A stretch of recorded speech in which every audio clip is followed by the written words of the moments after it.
Because ನಾವು ಮಂಗಳೂರಿಗೆ ಹೋಗಿದ್ದಲ್ಲಿ ಒಂದು ಸುದ್ದಿ ಕೇಳಿದೆ. ನಂಗೆ ಗೊತ್ತೇ ಇಲ್ಲ ಇವಳಿಗೆ ಹೀಗಾಗಿದೆ. ಸಡನ್ನಾಗಿ ಗೊತ್ತಿಲ್ಲ. ಐ ಥಿಂಕ್ 8 ಅಂತ ಅನಿಸುತ್ತೆ. ಅಷ್ಟೊತ್ತಿಗೆ ನನ್ನ ಫ್ರೆಂಡ್ ಕಾಲ್ ಮಾಡಿ ಹೇಳಿದ್ರು, ನಿಮಗೆ ವಿಷಯ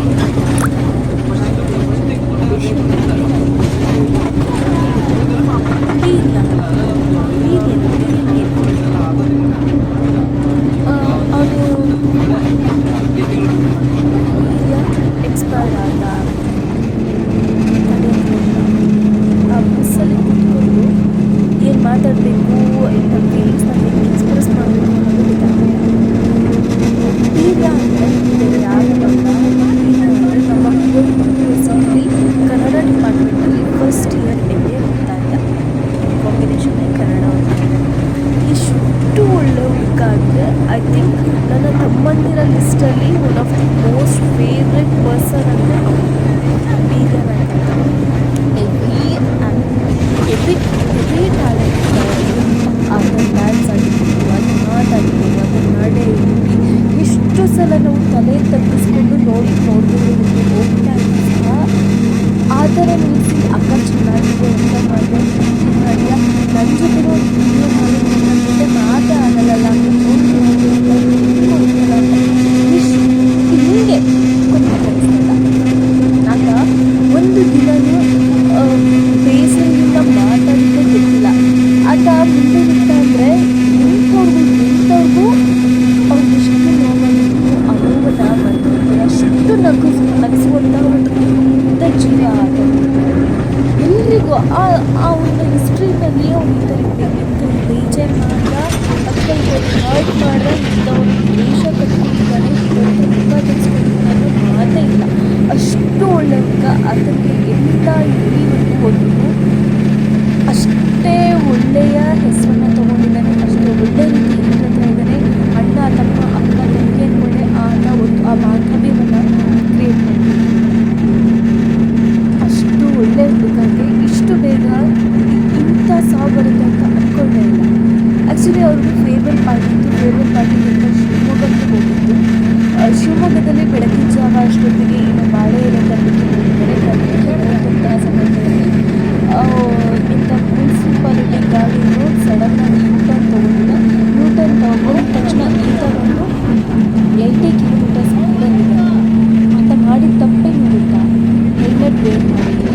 ಮೇಬಿ ಆತ ಹೆಲ್ಮೆಟ್ ವೇರ್ ಮಾಡಿದ್ದ ಬದುಕಿದ್ದ ಅಂದರೆ ಅದರಲ್ಲಿ ಕಲ್ಲಲ್ಲಿ ಸಂಪೂರ್ಣವಾಗಿ ಅಲ್ಲಲ್ಲಿ ಬ್ಲಡ್ ಕ್ಲಾಟ್ ಆಗಿಲ್ಲ ಅಂತ ಎಕ್ಸ್ಪ್ಲೇನ್ ಮಾಡ್ತಾರೆ. ನನಗೂ ವಿಷಯನೇ ಗೊತ್ತಾಗ್ತಿರ್ಲಿಲ್ಲ. ಆ್ಯಕ್ಸಿಡೆಂಟ್ ಆಗಿರೋ 1 ವೀಕ್ ಮೇಲೆ ಆಗಿತ್ತಂತೆ. ಬ್ಯಾಂಗ್ಳೂರಲ್ಲಿ ಇಟ್ಕೊಂಡಿದ್ದಂತೆ.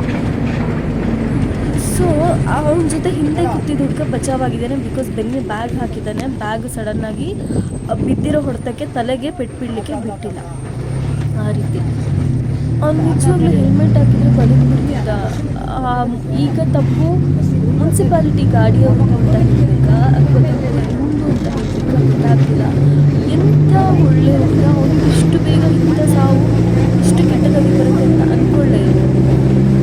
ಆ ಆ್ಯಕ್ಸಿಡೆಂಟ್ ಆದಮೇಲೆ ಬೆನ್ನಾಕ್ ಹಾಸ್ಪಿಟಲಲ್ಲಿ ಫಸ್ಟು ಇದಕ್ಕೆ ಹೋಗಿದ್ದಾರೆ. ಬೆನ್ನಾಕ್ ಹಾಸ್ಪಿಟಲ್ಗೆ ಹೋದ ತಕ್ಷಣ ಇಲ್ಲಿ ಆಗಲ್ಲ ಅಂತ ಹೇಳಿದ್ದಾರೆ. ಆಮೇಲೆ ಬೆನ್ನಾಕಲ್ಲಿ ಅಡ್ಮಿಟ್ ಮಾಡಿದ್ದಾರೆ. ಬೆನ್ನಾಕಲ್ಲಿ 10 days ಅಬ್ಸರ್ವೇಷನಲ್ಲಿ ಇರಬೇಕು ಅಂತ ಹೇಳಿದ್ದಾರೆ.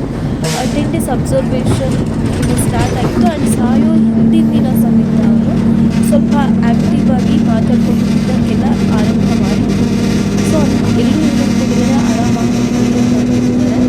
ಆ್ಯಂಡ್ ನೋಡಿದ್ರೆ ಮತ್ತೆ ಆತ ಕೋಮಾ ಹೋಗಿ ಅನ್ಕಾನ್ಷಿಯಸ್ ಆಗಿ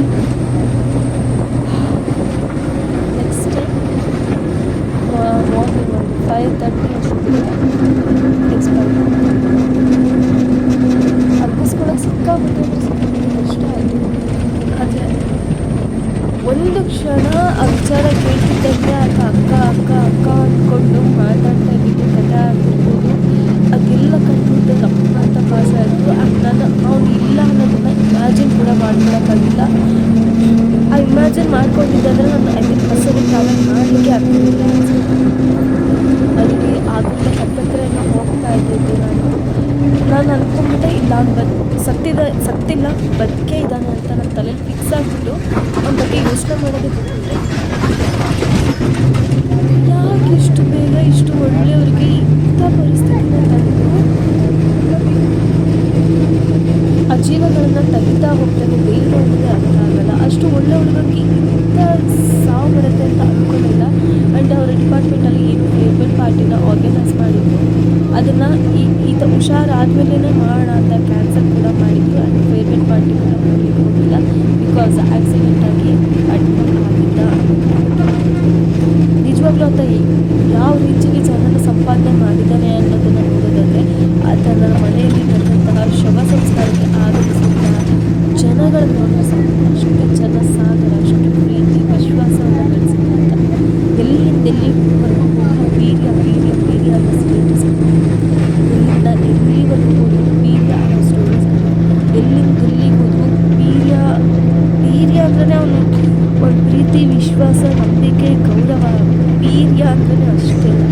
ಅಷ್ಟು ಒಳ್ಳೆ ಇಷ್ಟು ಬೇಗ ಈ ರೀತಿ ಆಕ್ಸಿಡೆಂಟ್ ಆಗಿ ದರಿದ್ರ ಸಾವು ಬರುತ್ತೆ ಅಂತ ಅಂದ್ಕೊಳ್ಳಿಲ್ಲ. ಆ್ಯಂಡ್ ಇವತ್ತಿಗೂ ಕೂಡ ಆತ ಸತ್ತಿದ್ದಾನೆ ಅಥವಾ ನಮ್ಮನ್ನು ಅಗಲಿ ದೂರ ಹೋಗಿದ್ದಾನೆ ಅನ್ನೋ ಮನಸ್ಸಲ್ಲಿ ಅದು ಅಕ್ಸೆಪ್ಟ್ ಮಾಡ್ಕೊಳ್ಳೋಕ್ಕೆ ಆಗಲ್ಲ. ಅಕ್ಸೆಪ್ಟ್ ಮಾಡ್ಕೊಳ್ಳೋದಿಲ್ಲ ಬಿಕಾಸ್ ಅವನು ಯಾವಾಗಲೂ ಕೂಡ ಆತನಲ್ಲಿ ಒಂದು ದಿನವೂ ಬೇಜಾರಲ್ಲಿದ್ದ ಅನ್ನೋ ಮಾತಿಲ್ಲ. ಯಾವಾಗಲೂ ಸಿಕ್ಕಿದ್ರು ನಗು ಮುಖದಿಂದನೇ ಅವ್ನು ಮಾತಾಡಿಸ್ತಾ ಇದ್ದಿದ್ದು. ಎಲ್ರಿಗೂ ಎಷ್ಟು ಖುಷಿ ಪಡಿಸ್ತಾ ಇದ್ದ ಅಂದರೆ ಯಾರು ಬೇಜಾರಲ್ಲಿಲ್ಲ, ಇರಲಿಕ್ಕೆ ಬಿಡ್ತಾಯಿದ್ದಿಲ್ಲ. ಅಷ್ಟು ಆತ ಒಳ್ಳೆ ಆ್ಯಕ್ಚುಲಿ ಇಂಥ ಕಾಲದಲ್ಲಿ ಅಂಥ ಹುಡುಗಿ ಸಿಗೋದು ತುಂಬ ರೇರ್, ತುಂಬ ಕಷ್ಟ. ಬಟ್ ಹೆಲ್ಮೆಟ್ ಹಾಕಿದ್ದಿದ್ರೆ ಖಂಡಿತ ಅವ್ನ ಜೀವನ ಉಳಿತಿತ್ತು, ಜೀವನ ಉಳಿತೈತು. ಐ ಥಿಂಕ್ ನಾನು ಕೇಳ್ಪಟ್ಟಂಗೆ ಅವ ಒಂದೇ ಏನೋ ನನಗಿತ್ತು ಮತ್ತು ನನಗೇನು ಅಷ್ಟು ಗೊತ್ತಿಲ್ಲ. ಬಟ್ ಇದುವರೆಗೂ ಆಕ್ಸೆಪ್ಟ್ ಮಾಡ್ಕೊಳ್ಳೋಕೆ ಆಗಲ್ಲ. ದಯವಿಟ್ಟು ಎಂಟು ಹೇಳೋದು ಅದು ಏನೇ ಕೆಲಸ ಏನೇ ಆಗಿರಲಿ ಸ್ವಲ್ಪ ನಿಧಾನಕ್ಕೆ ಹೋಗಬೇಕು. ನಾವು ಎಷ್ಟೇ ಸರಿ ಇದು ನಮ್ಮ ಆಪೋಸಿಟ್ ಬರೋರು ಅಷ್ಟೇ ಸರಿ ಇರ್ತಾರೆ, ಅವರು ಅದೇ ವೇಗದಲ್ಲಿರ್ತಾರೆ ಅನ್ನೋದನ್ನು ತಿಳ್ಕೊಳ್ಳೋಕ್ಕಾಗಲ್ಲ.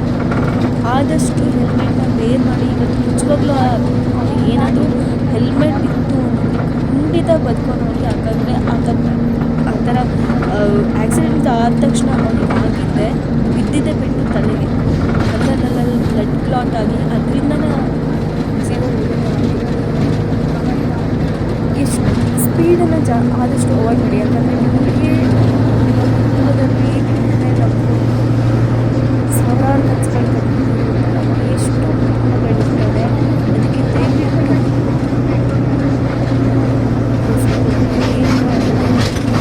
ನಿಮ್ಮನ್ನು ಪ್ರೀತಿಸೋದು ಎಷ್ಟು ಜನ ಇದ್ದಾರೆ, ಆ ಪ್ರೀತಿಸೋದಕ್ಕೋಸ್ಕರ ನಾವು ಸ್ವಲ್ಪ ತಾಳ್ಮೆಯಿಂದ ನಾವು ಗಾಡಿ ಓಡಿಸೋಣ. ಆ್ಯಂಡ್ ಹೋದರೆ ಹಬ್ಬಬ್ಬ ಅಂದರೆ 5 ನಿಮಿಷ ಮುಂಚೆ ಹೋಗ್ಬೋದು ಬಿಟ್ಟರೆ ಅದು ಬಿಟ್ಟು ಇನ್ನೇನೂ ಆಗೋ ಸಾಧ್ಯ ಇಲ್ಲ.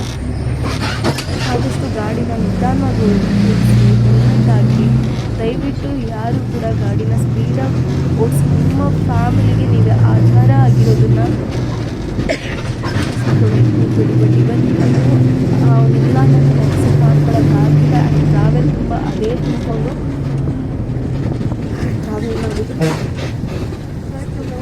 ಮಾತುಗಳು ಬರ್ತಾ ಇಲ್ಲ. ಇರೋ ರಿಯಾಲಿಟಿ ಇದು ಹೇಳಲೇಬೇಕು. ಬಾಯ್, ಟೇಕ್ ಕೇರ್. ಎಲ್ರಿಗೂ ಒಳ್ಳೆಯದಾಗಲಿ. ದಯವಿಟ್ಟು ಹೆಲ್ಮೆಟ್ ಹಾಕ್ಕೊಂಡು ಗಾಡಿಗಳನ್ನ ಓಡಿಸಿ.